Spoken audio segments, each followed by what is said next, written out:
بسم اللہ الرحمن الرحیم۔ السلام علیکم میرے سبھی دیکھنے والوں کو۔ نمرود، جس کو اللہ تعالیٰ نے بے شمار نعمتیں عطا کیں لیکن اس نے بجائے نعمتوں کی شکر گزاری کے اپنے رب ہونے کا دعویٰ کر دیا۔ نمرود بادشاہ کا پورا نام نمرود بن کنعان بن سام بن نوح تھا۔ اس کا پایہ تخت بابل تھا۔ چونکہ ایک مدت سے یہ بادشاہ چلا آ رہا تھا، اس لیے اس کے دماغ میں سرکشی اور تکبر اور اس کی طبیعت میں غرور سما گیا تھا۔ بعض لوگ کہتے ہیں کہ اس نے 400 سال تک حکومت کی ہے۔ مفسرین کا بیان ہے کہ نمرود بن کنعان بڑا جابر بادشاہ تھا۔ سب سے پہلے اسی نے شاہی تاج اپنے سر پر رکھا۔ اس سے پہلے کسی بادشاہ نے تاج نہیں پہنا۔ یہ لوگوں سے زبردستی اپنی پرستش کرواتا تھا۔ کاہن اور نجومی اس کے دربار میں کثرت سے اس کے مقرب تھے۔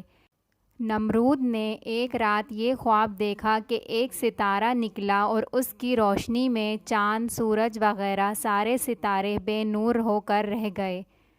کاہنوں اور نجومیوں نے اس خواب کی یہ تعبیر دی کہ ایک فرزند ایسا ہوگا جو تیری بادشاہی کے زوال کا باعث ہوگا۔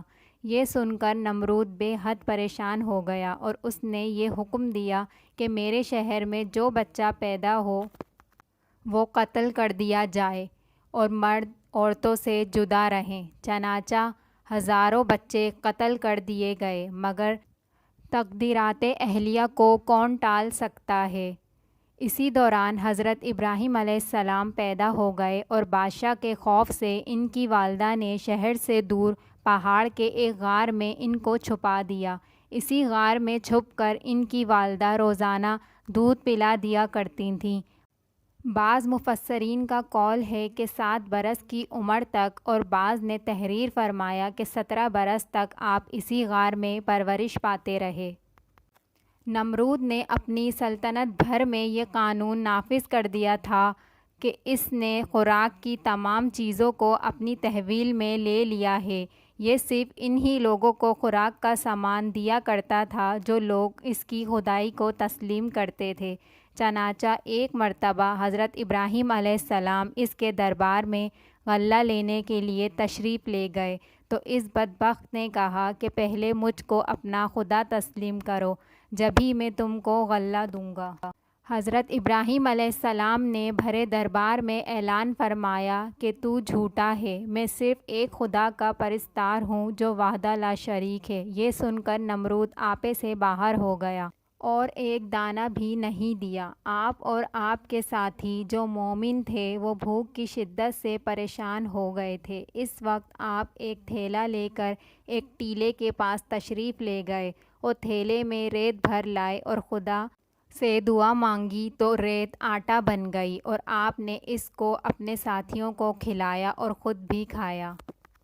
پھر نمرود کی دشمنی اس حد تک بڑھ گئی کہ اس نے آپ کو آگ میں ڈلوا دیا، مگر وہ آگ آپ پر گلزار بن گئی اور آپ سلامتی کے ساتھ اس آگ سے باہر نکل آئے اور نمرود کو جھوٹا کہہ کر رب ذوالجلال کی توحید کا چرچا کرنے لگے۔ نمرود نے آپ کے کلمہ حق سے تنگ آ کر ایک دن آپ کو اپنے دربار میں بلایا اور حسب ذیل مکالمہ بصورت مظاہرہ شروع کر دیا۔ نمرود نے کہا، اے ابراہیم، بتاؤ تمہارا رب کون ہے جس کی عبادت کی تم لوگوں کو دعوت دے رہے ہو؟ حضرت ابراہیم علیہ السلام نے کہا، اے نمرود، میرا رب وہی ہے جو لوگوں کو جلاتا اور مارتا ہے۔ نمرود، یہ تو میں بھی کر سکتا ہوں۔ چنانچہ اسی وقت اس نے 2 قیدیوں کو جیل خانے سے دربار میں بلوایا۔ ایک کو موت کی سزا ہو چکی تھی اور دوسرا رہا ہو چکا تھا۔ نمرود نے پھانسی پانے والے کو تو چھوڑ دیا اور بے قصور کو پھانسی دے دی اور بولا کہ دیکھ لو، جو مردہ تھا میں نے اس کو جلا دیا اور جو زندہ تھا میں نے اس کو مردہ کر دیا۔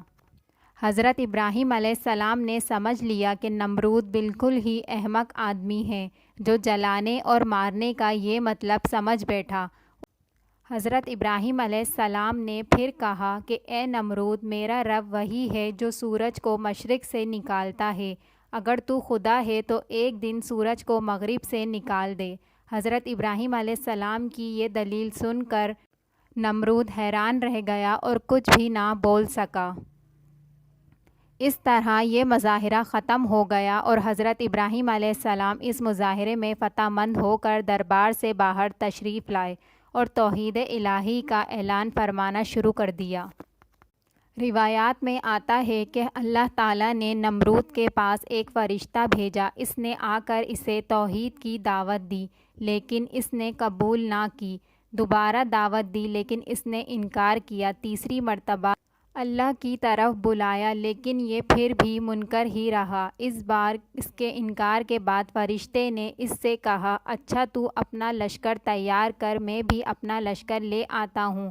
نمرود نے بڑا بھاری لشکر تیار کیا اور زبردست فوج کو لے کر سورج نکلنے کے میدان میں آ ٹھہرا۔ ادھر اللہ تعالیٰ نے مچھروں کا ایک دروازہ کھول دیا اور بڑے بڑے مچھر اس کثرت سے آئے کہ لوگوں کو سورج تک نظر نہیں آتا تھا، اور اللہ تعالیٰ کی یہ فوج نمرودیوں پر گری اور تھوڑی دیر میں ان کا خون تو کیا، ان کا گوشت پوشت سب کھا گئیں اور سارے کے سارے یہیں ہلاک ہو گئے، ہڈیوں کا ڈھانچہ باقی رہ گیا۔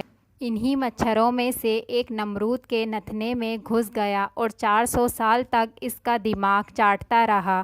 ایسے عذاب میں وہ رہا کہ اس سے موت ہزاروں درجے بہتر تھی۔ اپنا سر دیواروں اور پتھروں پر مارتا پھرتا تھا، ہتھوڑوں سے کچلواتا تھا اور یوں ہی رینگ رینگ کر اس بدنصیب نے ہلاکت پائی۔ ویڈیو اچھی لگی ہو تو سبسکرائب کرنا نہ بھولیے گا۔